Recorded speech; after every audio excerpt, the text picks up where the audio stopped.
الحمدللہ والصلاة والسلام علی رسول اللہ۔ بسم اللہ الرحمن الرحیم۔ عزت مآب اساتذہ کرام، مہمانان عظام اور دارالعلوم کے عزیز فرزندان، ہندوستان کی تاریخ میں 2 دن بڑے اہمیت کے حامل ہیں، جن میں سے آج کا دن یعنی 15 اگست بھی ہے۔ آج کے دن کے ساتھ ہندوستان کی ایک بہت لمبی تاریخ وابستہ ہے، جو تقریباً 350 سال پر محیط ہے، جس کا آغاز 17ویں صدی میں اورنگزیب عالمگیر رحمۃ اللہ علیہ کے زمانے سے ہوا اور جس کی انتہا 15 اگست 1947 کو ہوئی۔ تاریخ انسان کی یادداشت کا وہ بیش بہا خزانہ ہے، جس پر چل کر انسان اپنے حال اور مستقبل کو بآسانی طے کر سکتا ہے۔ تاریخ ہمیں حالات کی بصیرت عطا کرتی ہے، کسی درپیش واقعے کا صحیح تجزیہ کرنے، کسی تازہ صورتحال میں درست فیصلہ کرنے کے قابل بناتی ہے۔ مشکل ترین حالات میں تاریخ کا جاننے والا یہ کہاوت دہراتے ہوئے کہ تاریخ خود کو دہراتی ہے، اپنے آپ کو سنبھال لیتا ہے۔ آج ہی کے دن 1947 میں طویل جد و جہد کے بعد سامراج حکومت سے ہمیں آزادی نصیب ہوئی، جس کے لیے ہمارے اسلاف نے زبردست جان و مال کی قربانیوں کا نذرانہ پیش کیا۔ تحریکیں چلائی، تختہ دار پر چڑھے، پھانسی کے پھندے کو جرأت و حوصلے کے ساتھ بخوشی گلے لگایا، قید و بند کی صعوبتیں جھیلی، حصول انصاف اور آزادی کی خاطر میدان جنگ میں کود پڑے۔ مدارس اسلامیہ ہندیہ نے صرف جہالت و ناخواندگی کے قلع کما کا کام نہیں کیا، بلکہ ملک و ملت کے وسیع تر مفاد میں بھی ان مدرسوں کی خدمات بڑی روشن ہے۔ بالخصوص برطانوی سامراج کے ظلم و استبداد اور غلامی و محکومی سے نجات دلانے اور باشندگان وطن کو عروس حریت سے ہمکرار کرانے میں مدارس اسلامیہ اور ان کے قائدین کی قربانیاں آب زر سے لکھی جانے کے قابل ہے۔ وہ مدارس اسلامیہ ہی کے جاباز علماء کرام ہی تو تھے، جنہوں نے ملک میں بغاوت کا سور اس وقت پھونکا جب عام طور پر دیگر لوگ خواب غفلت میں مست، آزادی کی ضرورت و اہمیت سے نابلد اور احساس غلامی سے بھی عاری تھے۔ اسی دریا سے اٹھتی ہے وہ موج تند جولا بھی، اسی دریا سے اٹھتی ہے وہ موج تند جولا بھی، نہنگوں کے نشے من جس سے ہوتے ہیں تہو بالا۔ مگر یہ بھی بڑا قومی المیہ ہے کہ 15 اگست کے تاریخ ساز اور یادگار قومی دن کے موقع پر جب مجاہدین آزادی کی قربانیوں کو یاد کیا جاتا ہے، ان کو خراج عقیدت پیش کیا جاتا ہے، تو ان علماء کرام اور مجاہدین حریت کو یکسر نظر انداز کر دیا جاتا ہے، جنہوں نے ملک کی آزادی کی خاطر قید و بند کی صعوبتیں برداشت کی، مالٹا اور کالا پانی میں ہر طرح کی اذیتیں جھیلی اور جانی ثاری و سرفروشی کی ایسی مثال قائم کی جن کی نظیر نہیں ملتی۔ پتا پتا بوٹا بوٹا حال ہمارا جانے ہیں، پتا پتا بوٹا بوٹا حال ہمارا جانے ہیں، جانے نہ جانے گل ہی نہ جانے باغ تو سارا جانے ہیں۔ یہ بات اظہر من الشمس ہے کہ ماضی میں اورنگزیب عالمگیر رحمۃ اللہ علیہ کے زمانے میں پوری دنیا کی شرح پیداوار میں سے 1/4 حصے پر ہندوستان کا قبضہ تھا۔ اسی سبب ہمارے وطن عزیز کو سونے کی چڑیا سے یاد کیا جاتا تھا۔ اس ثمراور درخت پر گوروں کی للچاتی ہوئی نظروں کا اٹھنا فطری بات تھی۔ اسی غرض سے ملکہ ایلزابیتھ سے شاہی پروانہ لے کر ان کے اراکین سن 1600 عیسوی میں بحری راستے سے سر ولیم کی صدارت میں سورت بندرگاہ پر پہنچے اور رفتہ رفتہ اپنے قدم اتنے مضبوط جما لیے کہ اب ان کو بآسانی نکالنا دشوار ہو گیا۔ 17ویں صدی سلطنت اسلامیہ کا یہ وہ دور تھا جس وقت اورنگزیب عالمگیر رحمۃ اللہ علیہ کی سلطنت 15 لاکھ مربع میل پھیلی ہوئی تھی۔ 50 سال بہترین حکمرانی کرنے کے بعد 3 مارچ سن 1707 عیسوی میں ہندوستان کا یہ عظیم حاکم عالم جاویدانی کی طرف کچھ کر جاتا ہے اور اس کے رخصت ہوتے ہی چند سالوں میں اس کی حکومت کا شیرازہ بکھر جاتا ہے۔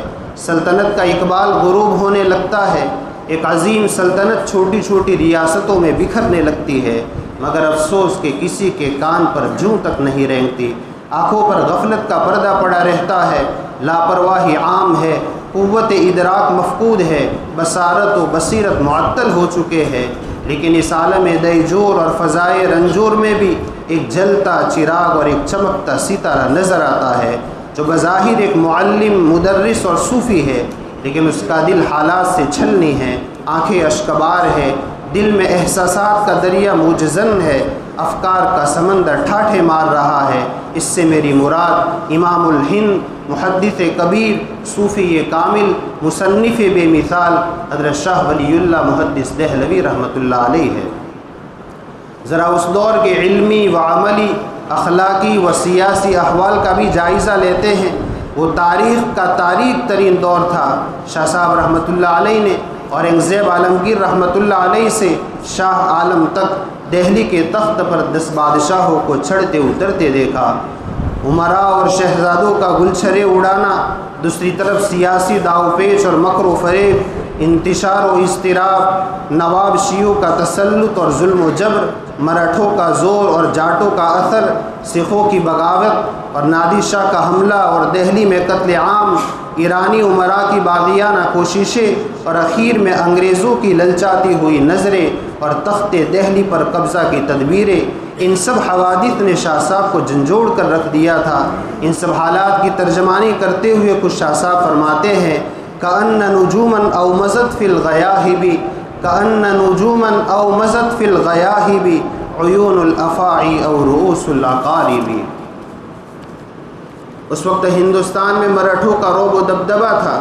یہ دکن سے اٹھے اور دیکھتے ہی دیکھتے شمال پر چھا گئے۔ سن 1757 عیسوی میں مغلوں کی کمزوری کا فائدہ اٹھا کر دہلی پر بھی حملہ کرنے کی کوشش کی۔ اس نازک وقت میں شاہ صاحب رحمۃ اللہ علیہ نے سلطنت مغلیہ کو سنبھالا دیا۔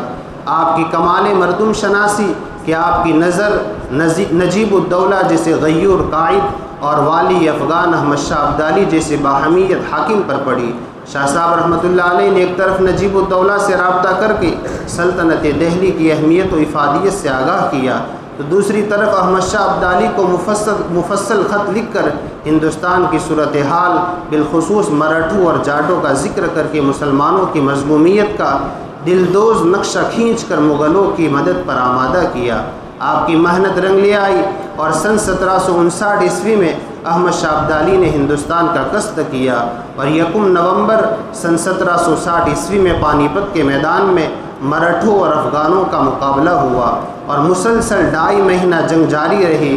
آخرکار 14 جنوری سن 1761 عیسوی کو فیصلہ کن دن تھا جب مراٹھوں کو شکست فاش ہوئی۔ جاٹوں کا فتنہ بھی مارے خوف کے سرد پڑ گیا۔ اس فتح مبین کے بعد سلطنت مغلیہ کو استحکام کا ایک اور سنہرا موقع ملا، لیکن یا اسفا کہ اتنی بڑی قربانی کا کوئی خاص فائدہ نہ ہوا۔ یہ منظم جنگ سلطنت مغلیہ کو بچانے کی آخری کوشش تھی، لیکن حکومت کی رگ رگ میں جراثیم سرایت کر چکے تھے، وہ بے روح جسم ہو گئی تھی۔ وہ ابن خلدون کے قول ان الحرم اذا نزلت بالدولت لا يرتفع کا مصداق بن چکی تھی۔ اگر اس وقت سلطنت مغلیہ میں تھوڑی بھی جان ہوتی تو جنگ پانی پت سے فائدہ اٹھا کر ہندوستان میں اپنے اقتدار کو مزید کچھ صدیوں تک قائم رکھ سکتی تھی، مگر وائے ناکامی کے متاع کارواں جاتا رہا، وائے ناکامی کے متاع کارواں جاتا رہا، کارواں کے دل سے احساس ضیا جاتا رہا۔ سن 1756 عیسوی میں علی وردی خان کے انتقال کے بعد ان کے نواسے سراج الدولہ نے عنان اقتدار سنبھالی۔ وہ بھی اپنے نانا کی طرح انگینت صلاحیتوں کا مالک تھا، لیکن تخت نشین ہوتے ہی اس کو خانہ جنگی اور غداری کا سامنا کرنا پڑا۔ سب سے پہلے اپنے صفوں میں موجود غداروں کا صفایا کیا، لیکن جب اس کو معلوم ہوا کہ فتنے کی جڑ انگریز تاجر ہے تو نواب سراج الدولہ نے ان سے قلعے کی واپسی کا مطالبہ کیا۔ انگریزوں کے انکار کرنے پر اس نے قلعہ بزور شمشیر چھین لیا۔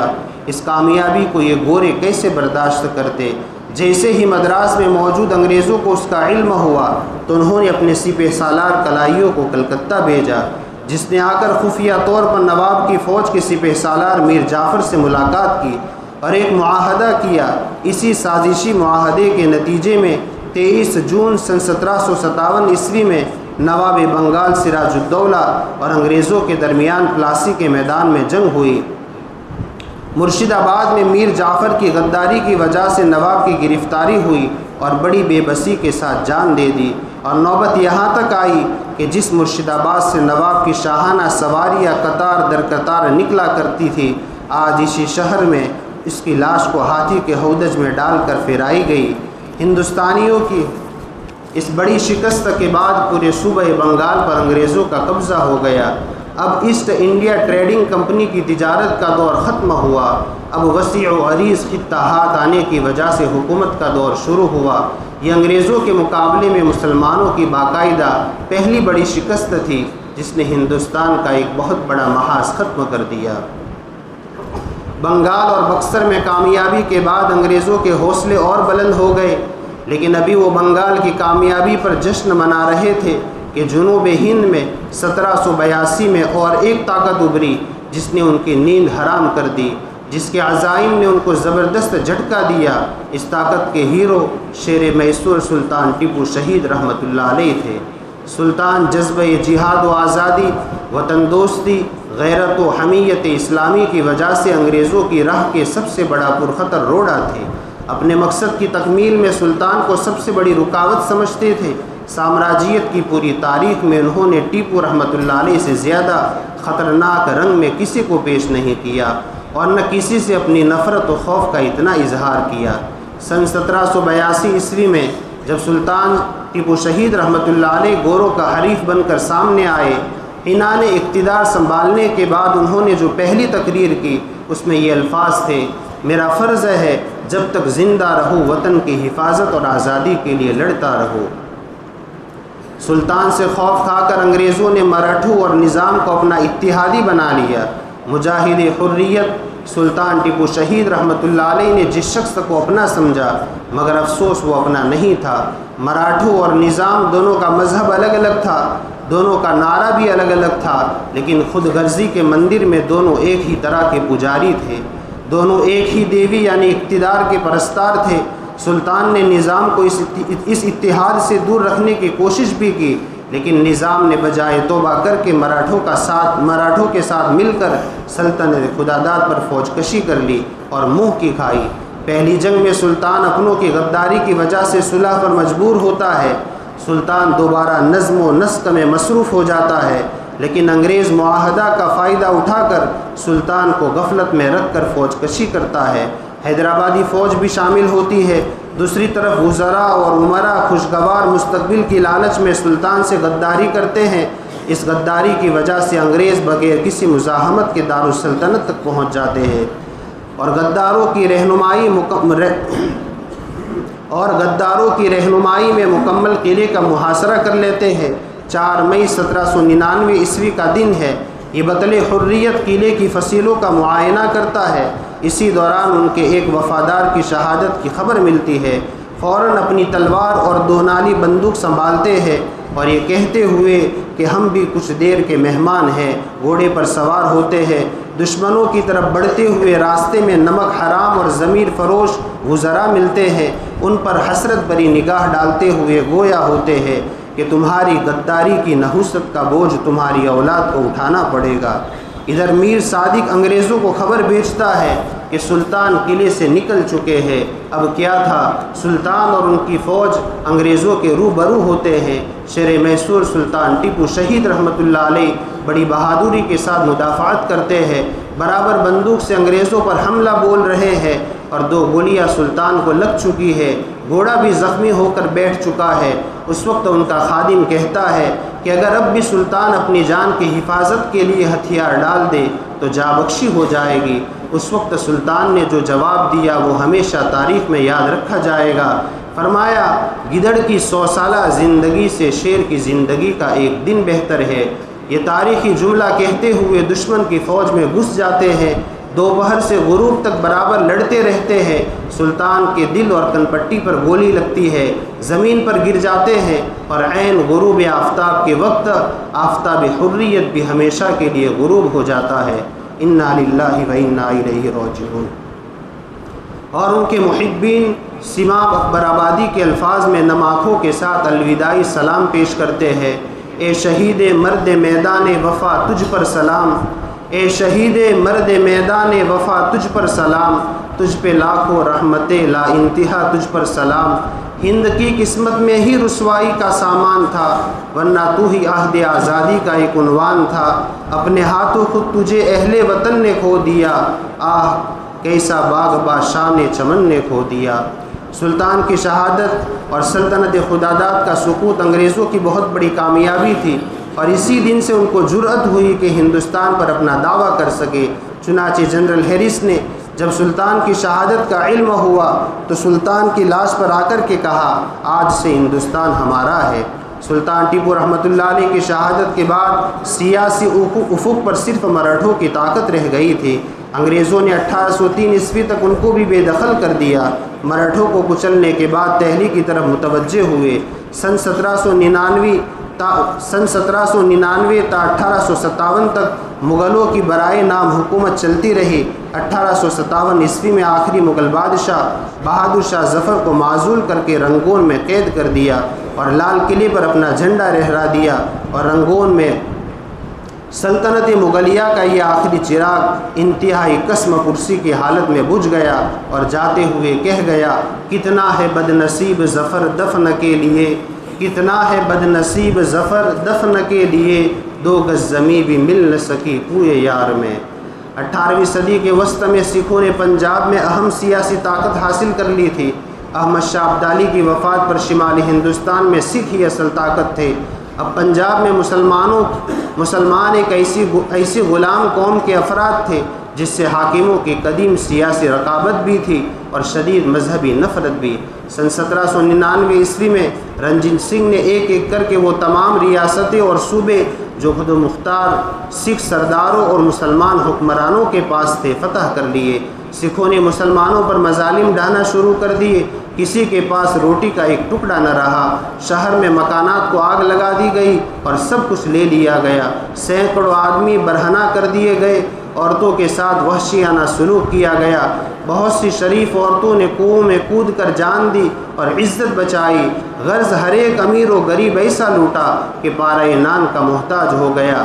اس غلامی، مذہبی بندش اور ذلت آمیز طرز عمل سے مسلمانوں کے اخلاق پست ہو گئے تھے، ساری قوم پر بے اعتمادی اور مایوسی چھائی ہوئی تھی، اور وہ زندگی پر موت کو ترجیح دیتے تھے، عقائد و اخلاق و عادات مسخ ہو رہے تھے، دینی حمیت اور اسلامی روح سے پوری قوم محروم ہوتی چلی جا رہی تھی۔ مذہب و معاشرت اور دل و دماغ پر اس بدترین غلامی کے بدترین اثرات پڑ رہے تھے۔ ان حالات میں شاہ عبدالعزیز محدث دہلوی رحمۃ اللہ علیہ نے ہندوستان کے دارالحرب ہونے کا فتویٰ دیا اور اپنے قائم مقام بیٹے شاہ اسماعیل شہید رحمۃ اللہ علیہ اور دیگر اقارب کو سید احمد شہید رحمۃ اللہ علیہ کے ہاتھ پر بیعت کا حکم دیا۔ سید صاحب نے اپنے مخلص رفقا کے ساتھ، جن کو آپ سالہ سال سے اس مقصد کے لیے تیار کر رہے تھے، ہندوستان سے ہجرت فرمائی، اور ہندوستان کی شمالی مغربی سرحد پر پہنچنے کے لیے آپ نے ہندوستان، بلوچستان، افغانستان کا نہایت طویل اور بے حد پرمشقت سفر اختیار کیا۔ آپ کی بلند ہمتی اور عالی حوصلہ کے لیے اتنا کافی ہے کہ ہندوستان سرحد اور افغانستان کے نقشے پر ایک نظر ڈالی جاوے۔ الغرض طویل سفر طے کر کے بالاکوٹ کے میدان میں اسلام کی سربلندی کے لیے اپنی جان قربان کر دی۔ بنا کردند خوش رسم بخون و خاک غلطی دن، بنا کردند خوش رسم بخون و خاک غلطی دن، خدا رحمت کند یہ عاشقان پاک تینت را۔ سید احمد شہید اور شاہ اسماعیل شہید رحمۃ اللہ علیہ نے شہادت و قربانی کی جو لازوال مثال قائم کی تھی، وہ ان کے جانشینوں نے پوری آب و تاب کے ساتھ باقی رکھی۔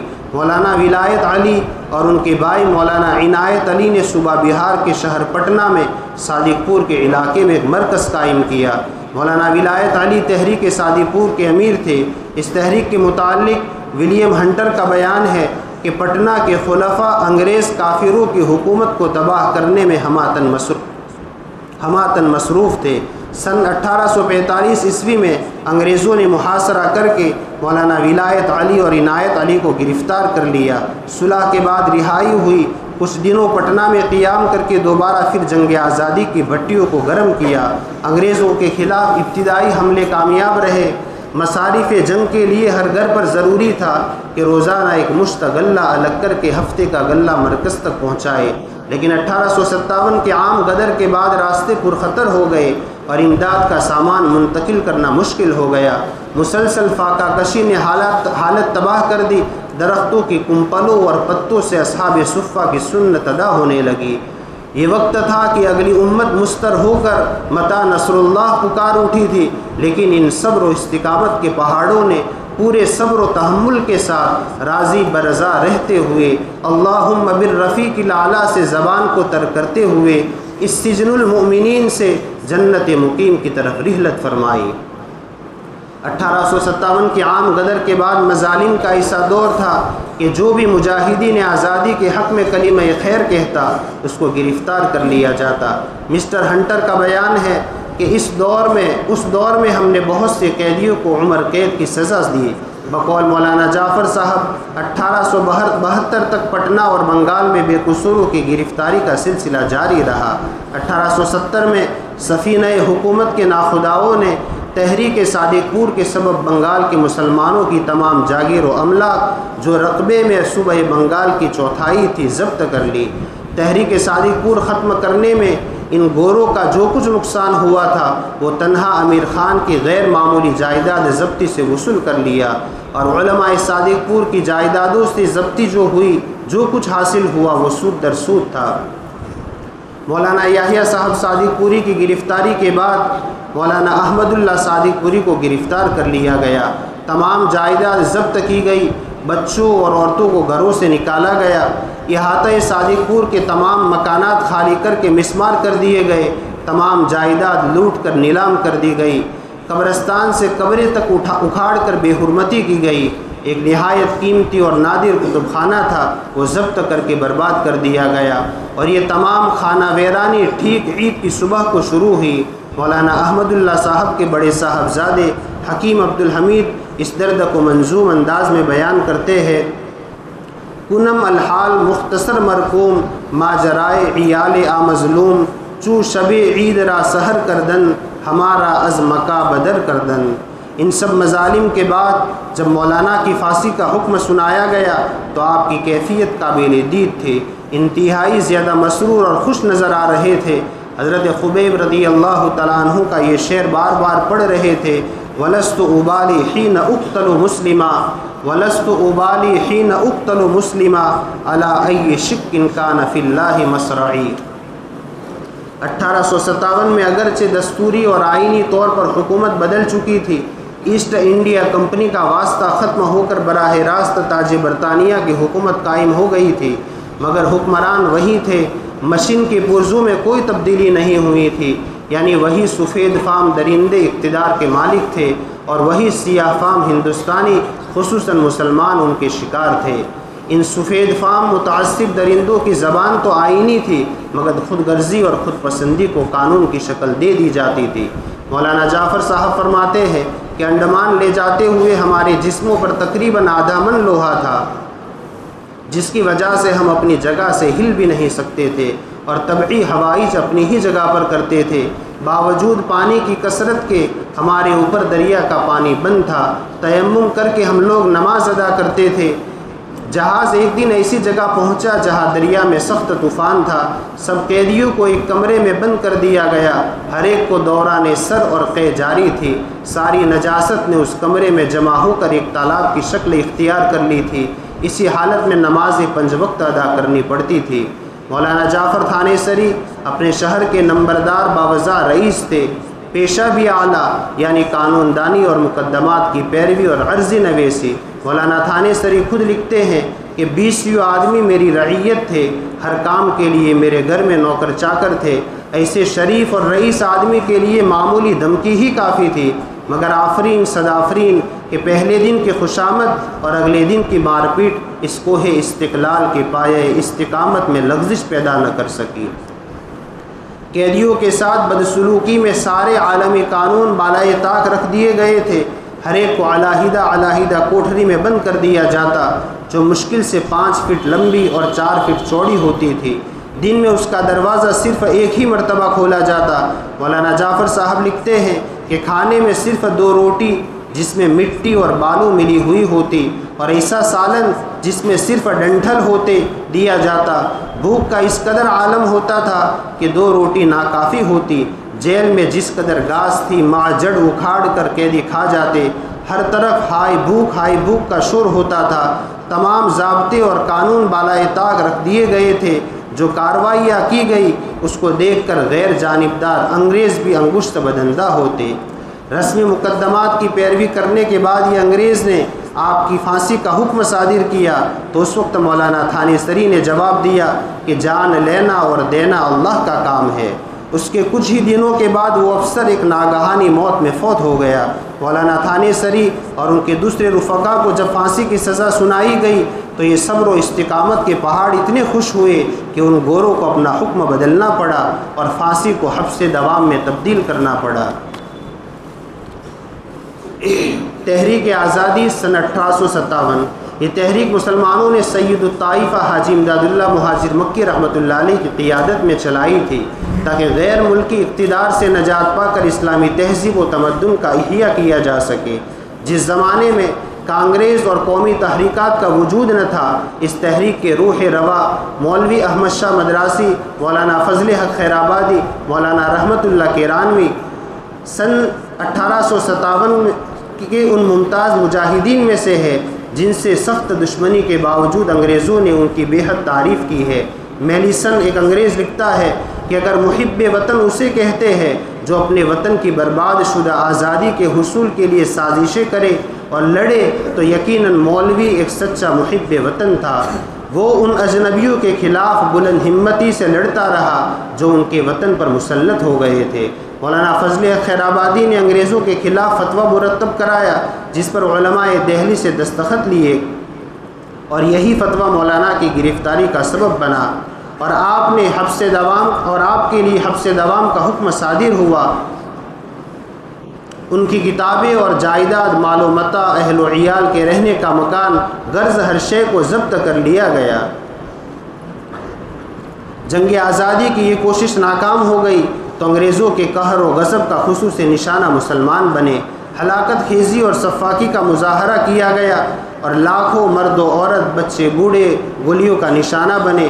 ہزاروں افراد کو پھانسی دی گئی۔ ایک انگریز مورخ کے بقول دہلی شہر کا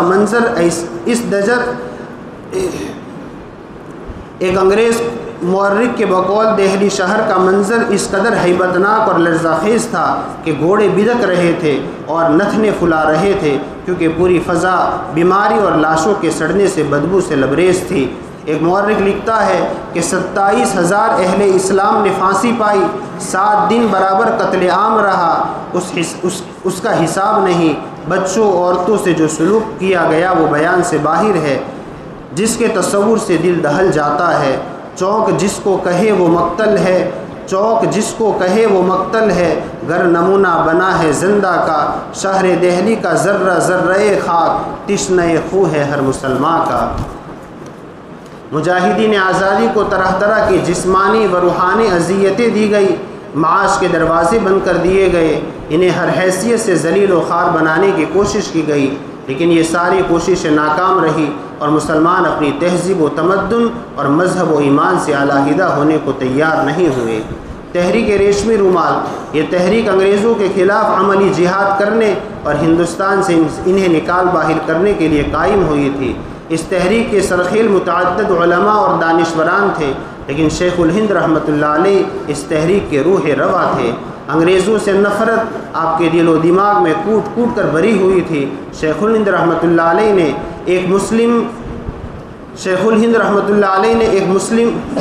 ایک طرف مسلم نوجوانوں کو اسلام کے عقائد و افکار سے روشناس کرانے کے لیے سرحد پر مدارس قائم کیے اور زور دیا تاکہ دینی علوم کی اشاعت ہو، اور دوسری طرف آپ نے اندرون ہند اور بیرون ممالک میں جگہ جگہ عسکری مراکز قائم کیے۔ پروفیسر سعید احمد اکبر آبادی لکھتے ہیں کہ جس وقت انڈین نیشنل کانگریس حقوق طلبی کی جنگ لڑ رہی تھی، حضرت شیخ الہند رحمۃ اللہ علیہ اس حکومت کا تختہ ہی الٹ دینے کا نقشہ تیار کر رہے تھے۔ یہ ہند میں سرمایہ ملت کے نگہباں اللہ نے بر وقت کیا ان کو خبردار۔ وآخیراً الحمدللہ رب العالمین۔